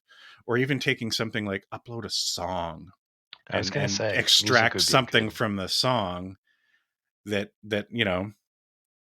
it's the difference between creating a product and creating art. And I recognize that like when you just have a machine doing something, it's hard to call it art. So the nerdy sort of part of this is, once I've figured out how to make the mechanics of it work, how do I make it into something that somebody would consider art, or something that where somebody could, to take inspiration from something that that intangible bullshit that somebody's going to look at that and, oh, it is a Cuban sunrise, or see what they No, it want to see. isn't. It's all abstract, Yeah. but like, Yeah. I get it. I get it. It's interesting you say that, and I'm gonna do a thing now that I talked about earlier, where there's that guy in high school who always, was like, "Oh, the rules this," and let me relate that to the other thing. Um, it reminds me of part of a story that Douglas Adams wrote, and I cannot remember where it's from, but I do remember that the guy's job, which he hated and he was leaving, was to write. He was writing a computer program that would translate the profit and loss chart of corporations into music. Right, the input was the Hmm. profit and loss statement, and it output, and apparently, like, it was, he made billions of dollars because every company wants this, and they're turning that into their jingle based on whatever their profit and loss statement is. But it inspired me to think of something kind of similar. Is that, like, I was wondering, like, if you could make, not necessarily an AI, but if you could randomly generate, because I mean, music is basically math, right? Hmm. If you could basically have a computer program that's going to go, all right, I'm going to pick a theme, a key, and I'm going to, sort of randomly input notes until I find a combination that is pleasing, and then I'm just going to build from there. Like, this and this is pleasing based on some mathematical output Hmm. of the music, and, like, it sounds like kind of the same thing, right? And I got to even less of a stage because I literally thought of the concept and went, yeah, that's probably beyond my mathematical ability, so I'm not even going to start. I'm surprised that nobody has done it though, because there's lots of, you can remember the cracktro music that they used to play. Like, there's all kinds of it on YouTube now, and obviously it's no longer uh no longer relevant. But some of the music was really, that's like, this is catchy. Like, I could just listen to this for a long That time. whole, that's something that's worth a deep dive in an episode all in itself, is that demo scene, because like it still thrives. Like there's people doing crazy ass demo shit now on VIC 20s and C64s and Atari 2600s that would blow your mind. Yep. 8-bit music is amazing. Yeah. Oh, not even just the music, like pushing the hardware to its limits and finding new ways to make something do something it was never designed to do. Yeah. Like, It's just crazy. yeah, it's nutty. I was listening to a podcast, one of the Retronauts podcasts, just looking back at the early years of the Atari 2600 and how um, the ways that developers cleverly used flaws in the system to do things that it was never designed to do. And later in the C64, like voice synthesis Yeah. was being done because there was a bug in the, I'm going to get this wrong, so don't quote the details, but like there was a bug in one of the sound chips where like when you turned it on and off, it clicked, Yep. right? Like it wasn't a graceful sort of shut off kind of thing. And they took that click and made it an oscillator. And through math, right? Like Yep. essentially waveform generation with this oscillator, they did like voice synthesis and stuff. The point, why that's important and relevant is that it goes back to that demo scene. When you see amazing shit happen in video games, it probably happened as a result of somebody doing it in a demo first, like just to prove that it could be done. Or And even then it, accidentally, I tried to do this and this yeah. happened, and isn't it amazing? Yeah. I want to get into table talk. I know we've done a little bit of it already, but I want to hear about your game. Sure. Oh God, I'd have to bring up my notes. You have notes. All right. Table Talk is the part of the show where we talk about all things dungeons, dice, sometimes dragons, sometimes anything else. Telson, you've had one game, maybe two games since we last spoke. One. I think so. When was the last time that we spoke? Because my last game was on the 7th, so I may not have had. We recorded Sunday, last Sunday, not this one past, but the one before. So yeah. So I this is yeah. So this was last Sunday. Um, did I tell you about the rainbow spider? We went I into don't the think so. basement. Yeah. Okay. So we went to double check the sort of lighthouses for the space ships from Well, I'm on my second drink now, so I can't remember Hmm. words. Star something Spelljammer. That's it. Spelljammer, yeah. Yeah. So we met the wizard's familiar, who was a rainbow colored spider, while we were checking out the lighthouses. Um, the DM had to give us a whole bunch of hints because we were not getting it. So we got some passwords for some things that were something, and then it was teleported to the basement somehow. Let's see. We fought a tiefling who might be a vampire. Um, there was a crew member. This is the reason that I don't really talk much during this particular game, is because like it's really well DM'd and everybody else is playing well, and I'm looking at it and going, these are my notes. What the? What the hell is even Ah, happening? I don't even know. Right? All right, I'm We went. We cracking this second one. I might die here. well, I mean, I'll do anything for more views. Uh, Doesn't quite smell right. does it smell like apples?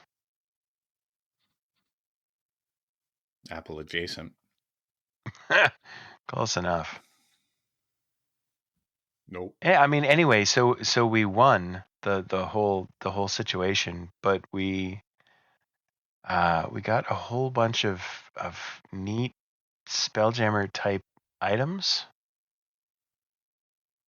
See, this is the sort of thing where like I get confused between this game and our game because the two characters are named very similarly and they're sort of similar-ish. Um, except in this game, my character is far more. Let's just kill everybody. Uh, yeah. So there were some gnomes and there were some clockwork gnomes, and we did the thing and we turned on the lighthouse and we got rewarded. That was pretty much how it went. There was a lot more than that, and if you were there, it was a lot more awesome than that. Um, but that's what my notes say, and I'm very terrible at keeping notes. I think I have better. I'm not even sure I have better notes about our game, to be honest with you. So, I know your group used to play in person. You're playing online now, yeah? Some of us used to play in person. Yeah, there's a most of us are sort of local-ish. But there's one guy that lives sort of way down the road, uh, and occasionally different people get together and stuff. But yeah, we're geographically far enough apart that playing in person every week would be impossible. Does anybody record your sessions? No. Opposed to No, it? there was some talk about it at the beginning, and there was not so much an objection, but sort of a general resistance to the idea. Yeah. I know that our DM does actually do some podcasty stuff, and I think he does some stuff with a group that he does record. Hmm. But I don't have a link to it. Otherwise, I'd share it. Yeah.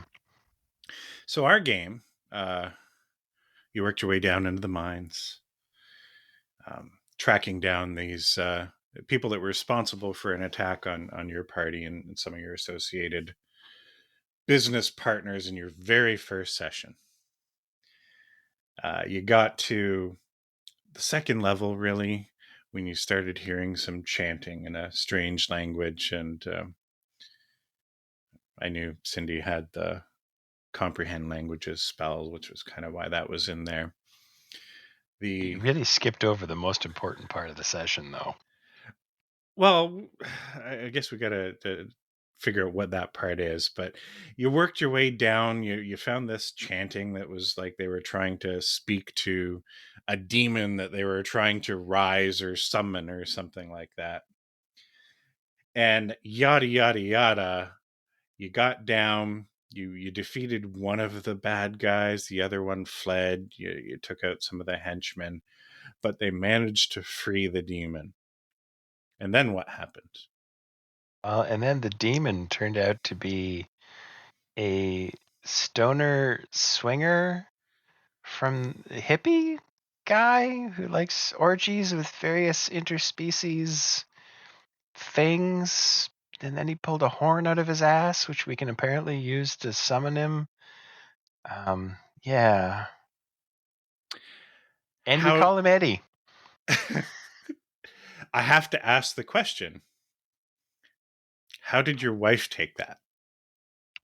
Um, I think that she was reasonably amused.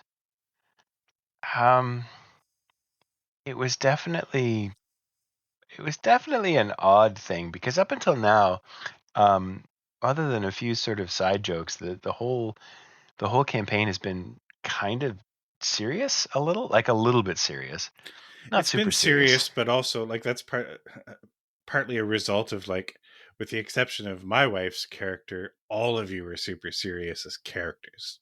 That's true. We That got is three true. straight men and a goblin that's trying his best to add some levity to the game, and it's bouncing off of everybody. Yeah, we went a little bit like save the world, didn't we? Yeah, so I've done this in some of my other games too, where I just there's nothing creative or original about like subverting expectations. So this is not, yay me, what a smart DM. But I decided it was time to like throw a wrench into the mix. Like the he pulled a desiccated gerbil out of his ass. This mine after this demon being trapped in this like crystalline shit for millennia, maybe.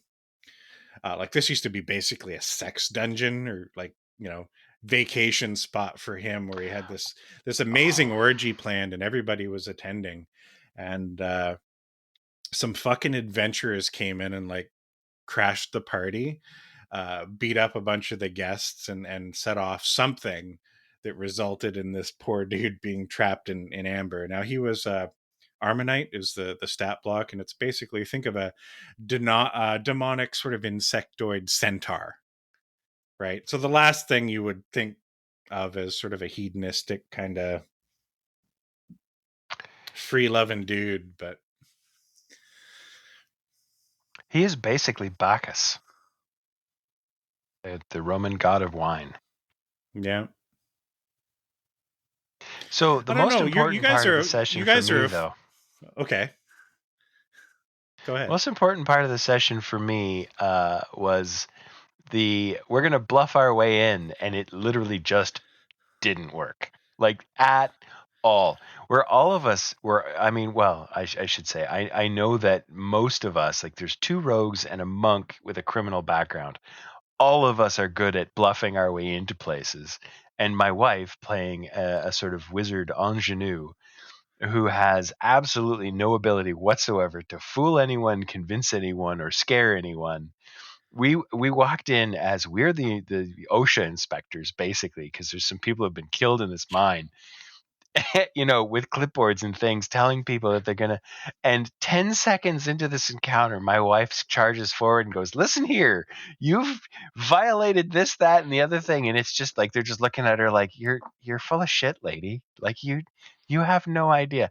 Also, keep in mind that my wife and I are playing a married couple in the game, and we're both tabaxi, right? And she chose to be small, so she's like, I don't know, like 4'2" or something, right? And a fluffy cat.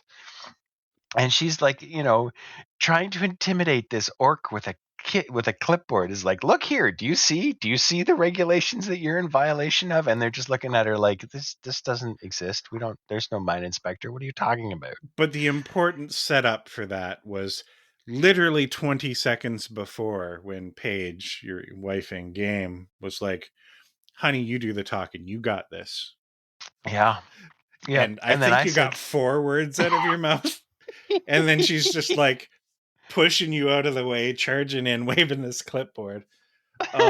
Just chef's kiss. oh my God, it was great. I was killing myself laughing the whole time.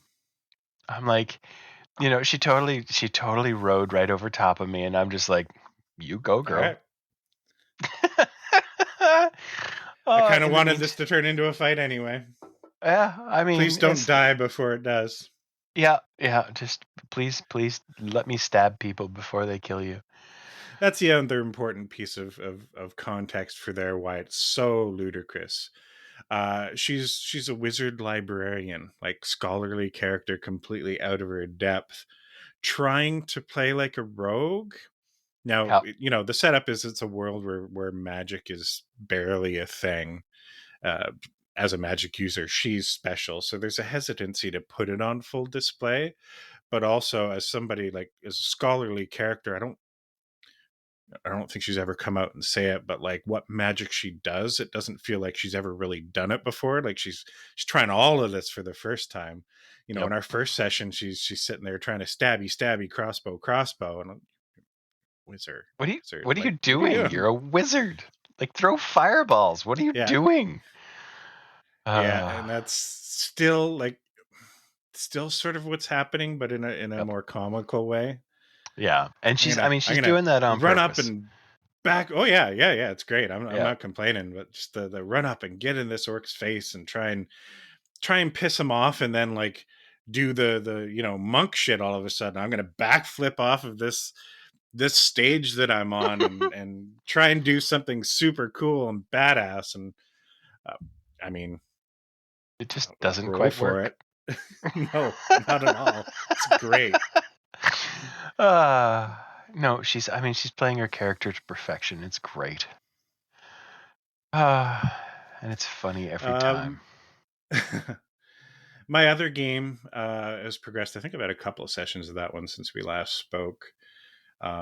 Continuing our quest through the Feywild and trying to stop this um, commingling or coalescence of the Feywild and the Shadowfell, and they had their encounter with a dragon a couple of sessions ago. The first time that this party we've been playing together for more than a year now.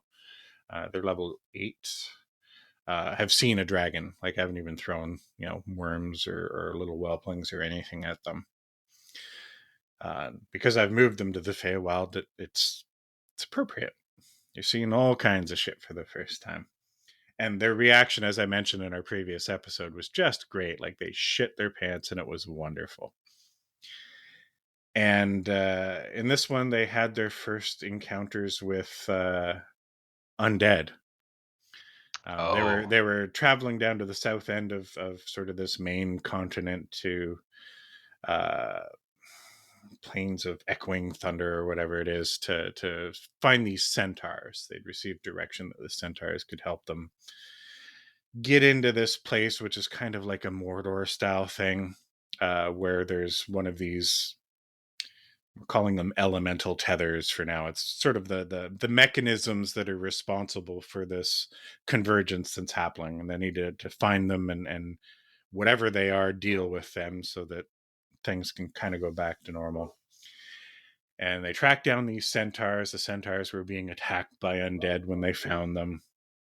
Um, and it was one of those situations where I was down a player this session, so we're like, hey, let's lean into the combat and not move the plot along too much, and we can get a session in without the player that was missing anything super important. So it's right. these zombies, and they take them all down, and they think they've won the day, and all of a sudden the bones from the zombies all sort of like form together and form something bigger, and it kills Oh some of the no. centaurs. The The centaurs fall T1000. down and they die, and then the centaurs stand back up as zombies themselves, and it all turned into this sort of final-ish encounter with a necromancer and the stat block of a zombie Tyrannosaurus Rex. Oh. It's just more and more of these dead bodies just got pulled together to form this sort of bony abomination, and it was good times. That reminds me of a particular time that you all came into a town and all of the townsfolk We had do risen as not we zombies. do not talk about that. The trouble with Curse of Strahd when you're running through the curse is that it's a difficult line to walk because you don't want it to be completely morbid, but at the same time, it's a really dangerous place and it's awful and things are terrible and it's really depressing. And like it needs to have a little bit of, I don't know, weight, I guess. Yeah, was it Velaki? I think it was I think it might Milwaukee. have been. I can't remember, but it was one of the towns where like you had made friends with people, and then you show up and like everybody's undead, and you killed everybody because you But have to. yeah, like it turned into Left for Dead for a session. Yep. But what made it absolutely fucking horrible is the way you spun it at the end and left it off. Like we're thinking, oh, everything that we know about this situation means this is some bullshit. Strahd's pulling some bullshit. These aren't real people, right? Yep. And then it gets twisted in a way where it's like, actually, it was the real people and they weren't zombies, and you guys were just fucking mowing through them and murdering them because it was you that was fucked up. Yep. Your And perceptions were screwed. then, we're left off like trying to convince ourselves that it didn't happen. We need to continue our heroic journey after we've been, We've killed a manipulated into town. murdering a town, like Yep. a whole town. The ironic part of it for me, and I mean, I was cackling uncontrollably behind the mic, um, is because every other group of D&D players that I have ever played with have been stereotypical murder hobos. Here is a thing, you've described it to me, that means I need to kill it. Mm-hmm. And you guys were like, "Oh, it's a zombie. Well, let's see if we can negotiate with it." It's a zombie, guys. Like it's inherently evil. You're allowed to kill it. Yeah, but maybe it had a bad childhood and we can help it. Which is great. Like it was a wonderful experience for me as a DM because you all just sort of leaned into the idea that it's a story, and right, in a story sometimes the people that you meet are not your enemies. And that was great, but it was like, But in the right, middle of a year of gothic horror, Curse of yeah, Strahd, like misplaced, maybe? yeah. Yeah, it was a little bit too sunshine and rainbows, and I needed to bring you guys back to earth a little bit. I needed to actually inject some horror into Curse of Strahd. And that to me is the thing that was so hilarious. It's like Curse of Strahd, vampire controls a shard of reality where everything is truly awful, and I have to inject some horror into this thing. It was a great year and a half. It really Two was. years. Yeah. I'm But kind of getting the itch to run it again, to be honest. I might, if it comes up in the other group, I might actually spin it up again and try running it one more time. yeah, I think it'd be nice to like go back and like run it OP, like go in as like level 15 characters, right? That would be And neat. just walk through Amber Temple and I mean Strahd, I mean Strahd isn't the kind of big bad where it's like it matters how much you've leveled, right? Like that's not the type of enemy he is. He's not. No, And I know you nerfed him a bunch and stuff I for did. us with the way it went down, but like he's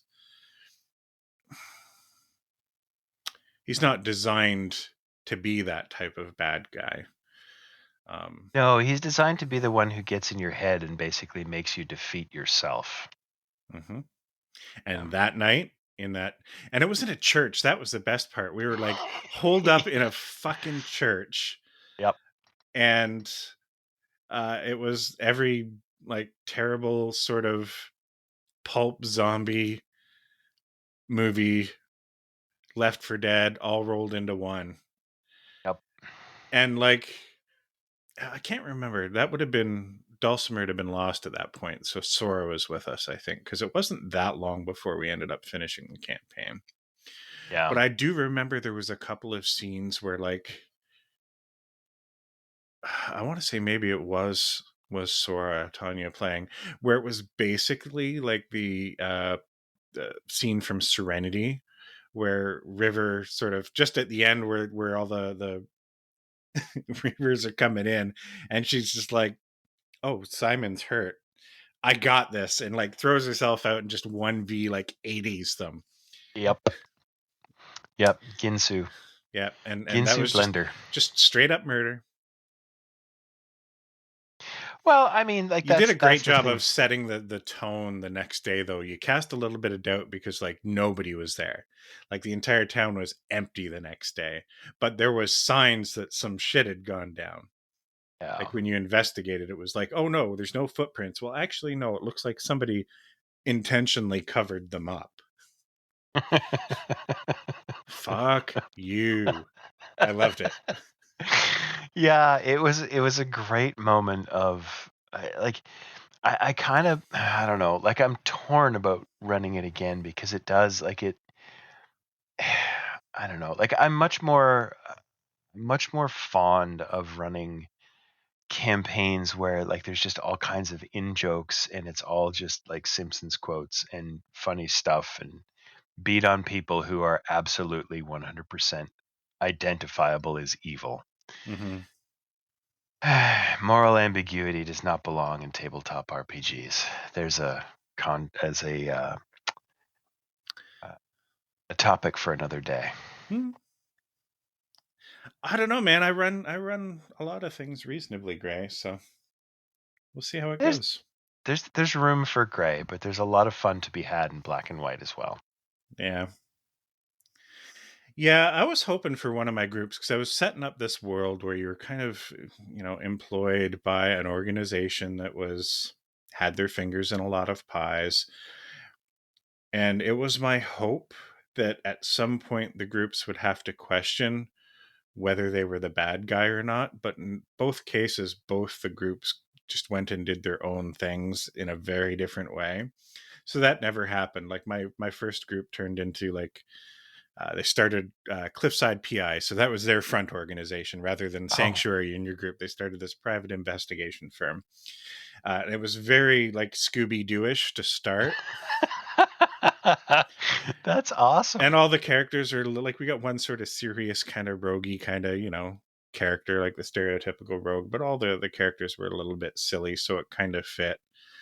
Um, where your group got like criminal underworld like immediately, like because I didn't have a ton to work with in terms of like backgrounds where it's like, okay, here's some immediate sort of natural hooks based out of character stories. I mean, two of you crash landed on this strange world, so like, well, I Yep. can't make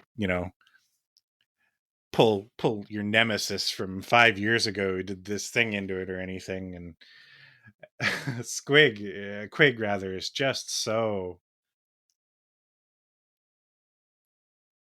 like hilariously straight. Oh yeah. Like he is 100% monk straight from the temple. Like 100%. Like he honestly, like I picture him in orange robes, just being serene all the time, Yeah. all the time. And I mean, it's a little bit tough to work with for me. Like I've been struggling with it. So like all I've come up with at this point is, well, you know what? Fuck you. I'm gonna turn you into Jesus.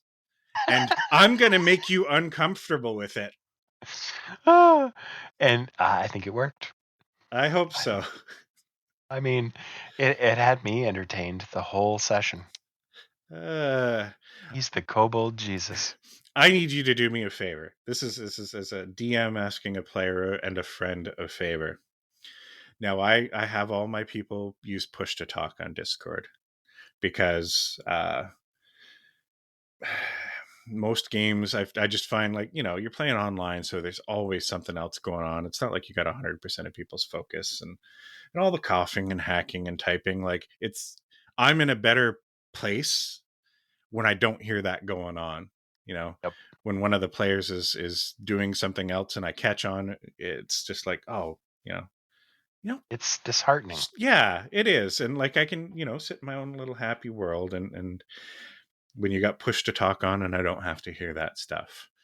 But for you specifically, I need you to mash that button a little bit more, even if you just need to make guttural noises or laugh or something. Okay. Because I don't, some of that stuff just feels like like it's flat, like I'm getting nothing. And I'm like, Jesus, I hope that was fun. Yeah, it's And that's a that's the big part thing. of like playing online and not being around a table. Like I really don't get to read. It'd be different maybe if we had cameras in our game or something, but Yeah. And that might be something to, oh, that's something about the new house I haven't found out yet. I don't know what my internet situation is going to be. But yeah, I get that. Sometimes, like, and there's times too where you're going and I'm laughing, and I can hear Cindy laughing because she's like in the other room. Hmm. And like I know she hears me laughing, and I'm surprised sometimes that you don't get my laugh through her mic because I'm howling with laughter, some like tears pouring out of my eyes. When you were doing the whole like Meepo statues basically tossed in the corner and Quig is up there instead, I was just like, oh my god, like this is so perfect. Like it's such a perfect reversal and like um like a redemption arc for the player, right? Because he at the like when Meepo died, like he was not evil, but he was definitely neutral. It was like, well, Meepo died. It was for science. Yep. Right? And like his character now is just like, I want to help people. Not only did he get to save some kobolds, but managed to still somehow fuck Meepo while doing it, and that's the best part of it. Poor Yeah. Meepo's getting fucked twice. Oh, yeah. Uh, but yeah, no, I need you to just like mash your push to talk button and make noises at me because like that will help me read the room a little bit more because sometimes I feel like, oh, I'm just guessing, like, are you into this or not? Like, I thought it'd be cool. Yeah. Maybe it's cool. The yeah, I'll be honest with you, the Eddie character kind of threw me for a loop. I wasn't quite sure how to react to that No, and because that's fine. because on the one hand, I'm like, this is kind of funny. On the other hand, I'm like, this entire scene makes me deeply uncomfortable. Right? Which I think is the point, right? Yes, It's the that was the point of point of that. is like, okay, so here's this demon guy who's like just really into stuff that I'm totally not into. Right? And there's a whole other dynamic too of like, like my wife is in the game and in the game she's my wife, Hmm. right? And here's this interdimensional galactic being who's like, "Hey, are you into? Oh, you're not into that. Okay." And I'm like, eh. Like, do I say something here? Like, I think just like, you just yeah, evaporated one of the bad guys. yeah, Do I want to piss him off? yeah, uh, I mean, yeah. the most of that stuff was for shock value. The one part of it is sort of thing that I actually, to me, is the funniest is just the idea that he just fucking can't stand adventurers because of how much adventurers have wronged him. And here's you guys like, no, we're peacekeepers. Peacekeepers. Yeah, we're not adventurers. To be fair, we're not No, you're really. not. You really are not. You're I mean, I'm setting myself as like a criminal uh, yeah. city boss. Can you have like an altruistic crime boss? I mean, Because that's what it's I'm like trying to do. crime boss without the crime. Yeah, I'm looking. See, here's the thing: is it like I what I'm my sort of thrust here is like the original purpose of the mob, Hmm. like the mafia, Hmm. um, which was like here's a neighborhood where the police don't come. People still need to be protected. We still need to stand together, and if we stand together, Hmm. then we stand against the world. Anyway, I'm trying very much to inject like hope and positivity into my life because it's super super easy to be really really pessimistic about stuff. Yeah. And I don't like there's hope to be had. Hmm. So And let's that's try one and of the inject that beauties into our about fun. something like Dungeons and Dragons or tabletop is like if you have a hard time finding hope, sometimes there's an easy place to manufacture it. Yeah. And like everybody knows it's completely fake and phony and not real, but Who for that cares? little, that 2 hours a week or whatever, it still feels okay. Yep. It Feeling feels like good okay. feels good. It doesn't matter if it's because of real life or because of a story. All right, let's get into the pod bag. Let's do it. I'm gonna try drinking another. Nope. You've got mail. All right, we're gonna wrap up the show. I can officially say, as we always do now, right? Because we're, you know, more than 2 episodes in. Sure. Questions from the audience. Some If of you, it is real. yeah, if you'd like to send a question, please do. Podbag at nerdingundertheinfluence.com. Our first question for today comes in from Totally Not Telson 69 Smoot. Does pineapple belong on a pizza? I mean, pizza is a totally manufactured food, so I would say that pretty much anything belongs on a pizza. Like everything that we as North Americans consider as pizza is not traditional pizza. So why So, not? my new hire, Paul, we actually had pizza today for lunch, and he's doing the really nice thing and being a good husband slash boyfriend. Um, his wife's a pescatarian, and he wanted to take some home for her. And I called in the order for him, and I'm looking at it, and it was one of the few times I was almost offended looking at a pizza. And I don't know why. Like individually, all the ingredients are totally fine. Bourbon Street Pizza in Belleville have any in the area great pizza. My They have God, they're a still open. Oh yeah, they're just always so busy. Like it's one of the few places you can get like authentic ish pizza in the city anymore. Anyway, like Monday to Wednesday, they have a carry out special 3 topping large pizza. It's like $12. Oh Like wow, it's that's cheap. really reasonable and like good, and it's not like those typical carry out specials where you need a microscope to find the cheese. Like it's you get great Pizza? value out of what it is. But it was shrimp, caramelized onions, and pineapple. Now I need to preface this by saying my pizza had pineapple on it too, and I am a big fan of pineapple on a pizza. But this combination, like the face that I made drinking this 17-year-old cider that I shouldn't be drinking, that's the face I made when I read his message in Slack to put in the order. I'm like, Yeah, shrimp "Mhm, on a pizza. I think you know what? I think that I object more to shrimp on pizza than I do pineapple by all means. I also really enjoy pineapple on pizza, but I do find that it needs to be balanced by something either spicy or salty. yeah," And and I here's usually where throw. the actual contentious in pizza ingredient comes. I resisted for. I mean, I'm 49 this year. For a solid 30 years, I resisted the idea of anchovies on pizza. But I can now say that if you can find a place that will give you anchovies to put on pizza, do it. Because anchovies and pineapple and hot sausage are an Mhm, amazing pizza. I mean, anchovies don't really taste like much. They're basically just oily salt. But they counterbalance everything else on a pizza nearly perfectly. mhm. So here's a question for everybody else, the audience, not you. Do you like Caesar salad? Do you like Caesar salad I dressing? love Have you it. ever gone to a restaurant and had a really, really good Caesar salad where you're just like, oh man, like this is so much better than store bought shit? It's because of the anchovies. Anchovies. The dressing's made out of anchovy oil. It's really, really good. It is.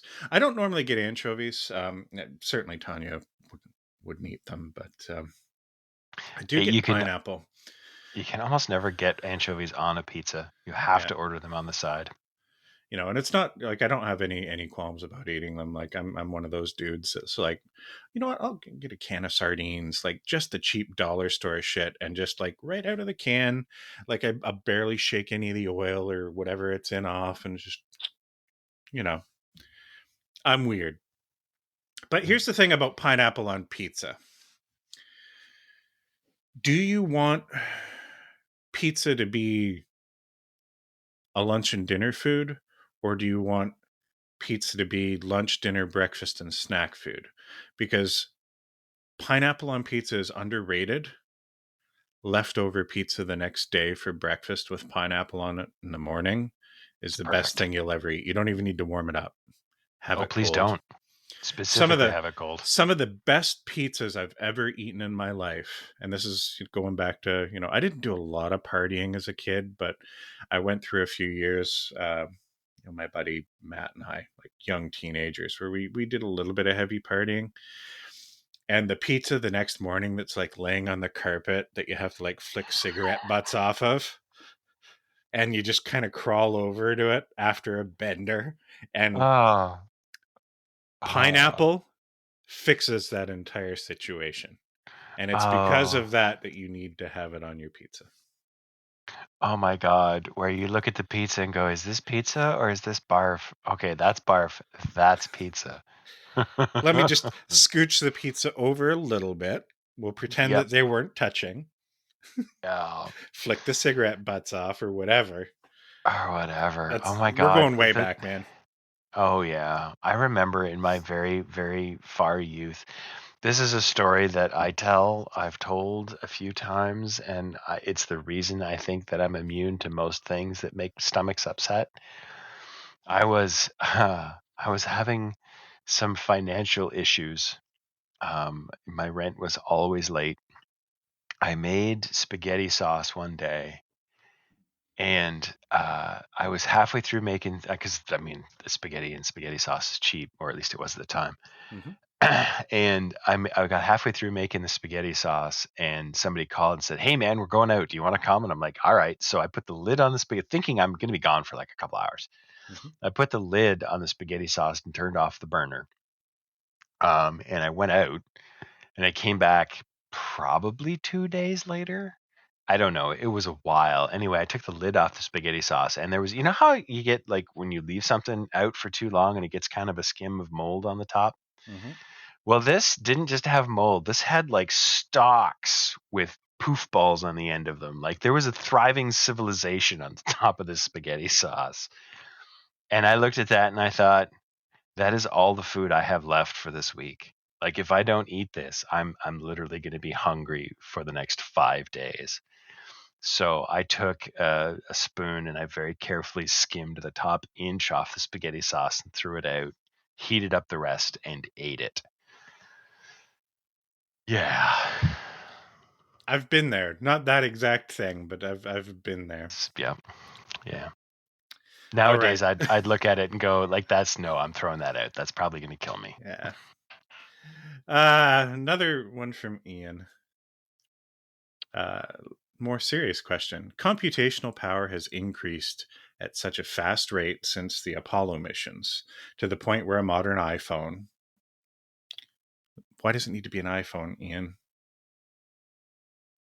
Because I is Fuck off with better. that. Where a modern iPhone is millions of more times powerful than the hardware used by the Apollo space missions combined. With this ever changing, increasing in computational power, what advances are you most excited for in the coming decades? How do you think humanity will harness this power?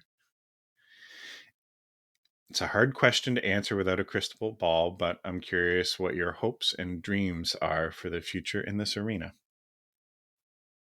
Well, okay. So first of all, I have to nerd out a little bit about the computers that they used for the Apollo space mission. There was I watched. I think it might have been Mark Rober Mm-hmm. that I watched. It was either that or it was Destin from Smarter Every Day. Mm-hmm. Where they did a tour of the space, and they talked to the guy who actually built one of the computery module things that controlled one of the space missions. And it was kind of neat because it's like, here's this chunk, and it's a chunk. It looks like the Borg. Mm-hmm. Um, and it's like it's literally hand soldered and stacked together, and this is the computer. Mm-hmm. It is also the program. It's you plug this in and it makes the rocket do the thing. the And the I'm like, the program that is literally woven, like it's closer to something you would crochet or knit yeah, than like it's something you just think of as programming nowadays.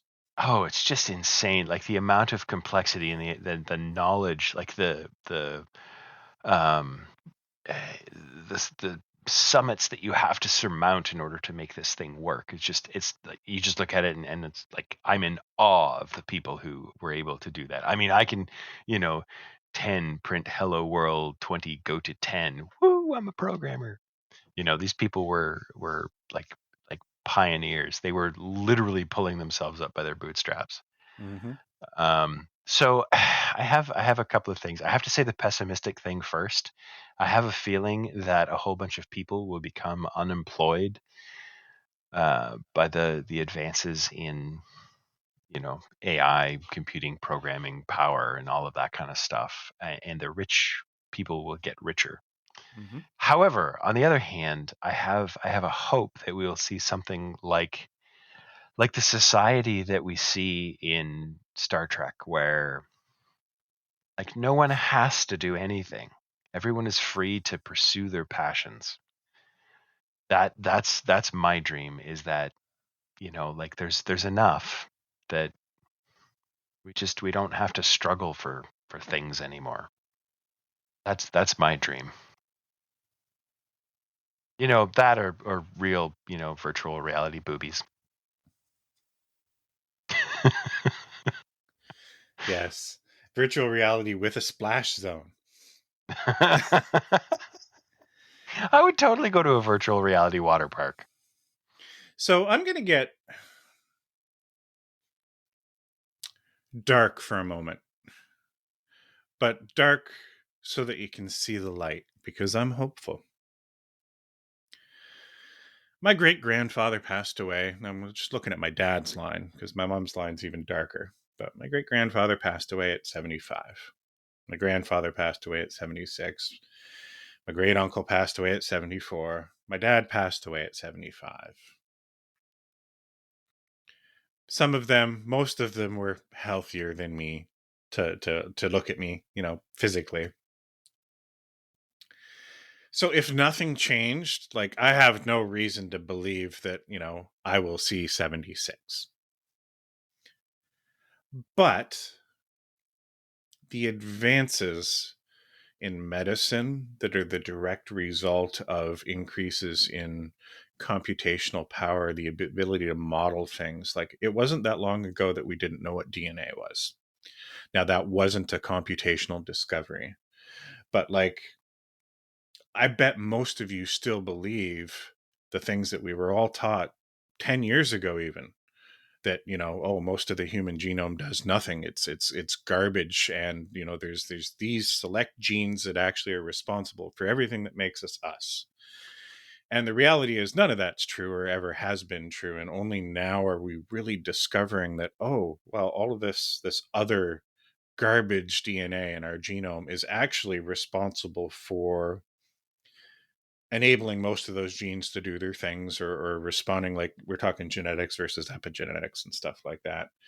And there's just no way to even wrap your head around that without like the advances in computational power and modeling that we've had. Um, you know, for all the talk of cancer being this big evil thing that got to cure cancer. Well, cancer isn't one thing. Cancer is hundreds, thousands of different diseases that we all sort of put under an umbrella of cancer. And like we're dropping some of those, like shitty quarter CR kobolds and goblins and stuff. We're slaying some of that stuff, already. Stuff like immunotherapy and whatnot, but like all of that is a result of computational advances. There is a reasonable chance. Now, I want to do the Riker thing and say, you know what, I'm going to live forever, right? I don't think that will happen in my lifetime. Whether it's through extending human life, or reaching out beyond the standard human condition and transcending into something else. Like I'm not gonna be a brain in a bottle attached to a computer. Like that's not in my future. Maybe that's in the future someday.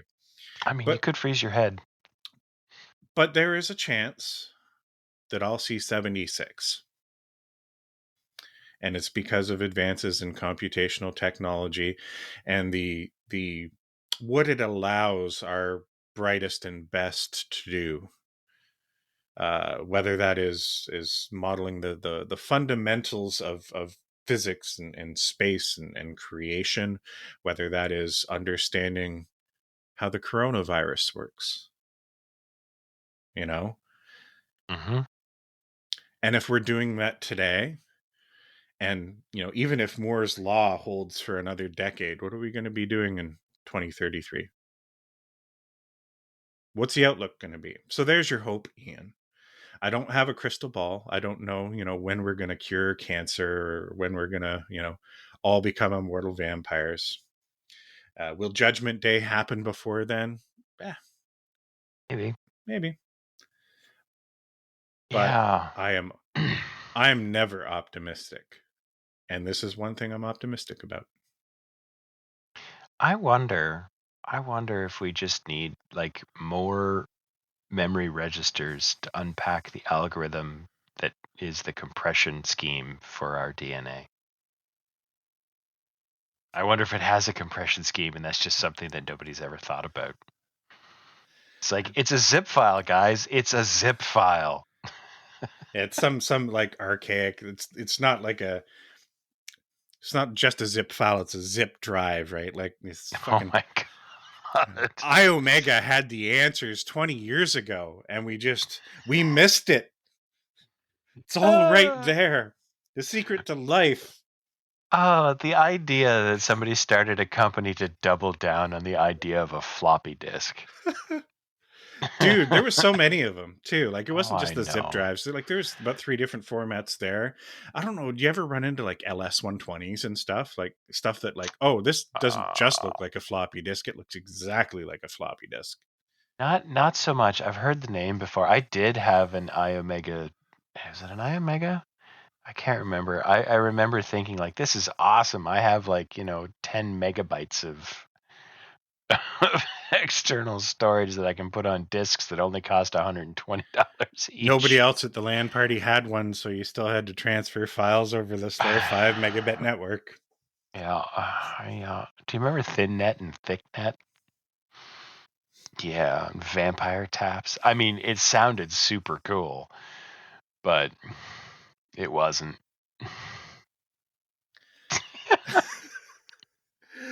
Oh man. Well, I think that's a good spot to end this show because Yeah, we're this close to getting silly.